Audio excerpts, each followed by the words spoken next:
Tibeto fait Grand Ravine, une localité en dedans Matissan. Il était commencé à l'école, mais il était obligé de quitter pour aller chercher la vie parce que bagay était difficile en pile. Dans chercher la vie, Tibeto placé avec Marie-Louise, une femme qui levait sous quartier. Dans badge, yo geta 5 petites. Bagay yo vin pi difficile. Tibeto vend motolite gen, li mande prêté, li mette sous kobla pour li jeter le Chili. Malchance pour li, patos lan pa rive fait. Kobla perdi. Désespoir envahi li pense la ville fini. Yon jour, téléphone Tibeto sonné, yon moun qui présentait comme chef zone nan, dil li gen un job pour li.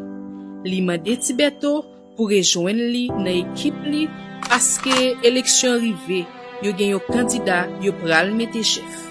C'est comme ça, Tibeto trouvé dans yon équipe nèg ak femme chargé munitions ak zam pour aider candidat gagner élection yo quel que soit moyen. Élection fini, candidat gagné, mais Tibeto pas cham ni ouais ni tande li. Tibeto ak Marie-Louise ak 5 petites li yo recommencer nan même la misère et avant. Pendant ce temps, chef zone nan même a bien passé parce que c'est avec les candidats te négocier depuis en lè. Tibeto pas jamais dormi pour li pa wel nan place chef zone nan ka bien mené. Yon matin,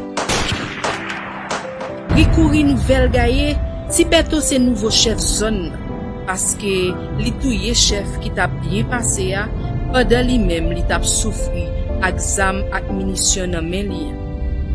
Nouveau chef la gen tout pouvoir, la négocier ak tout moun qui gen intérêt dans zone.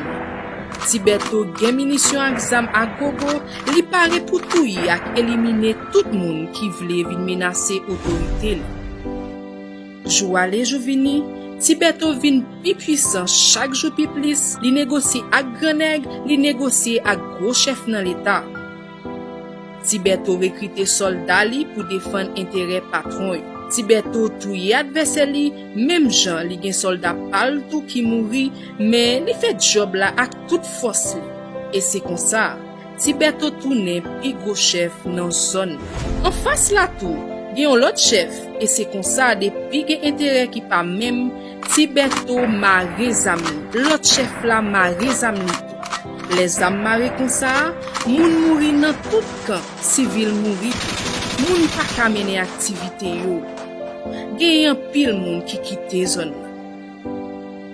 Gros chef de kou grand nèg yo ap dodo meya parce que si Tibeto mouri, gen yon lot k'ap remplacer pour continuer défendre intérêt.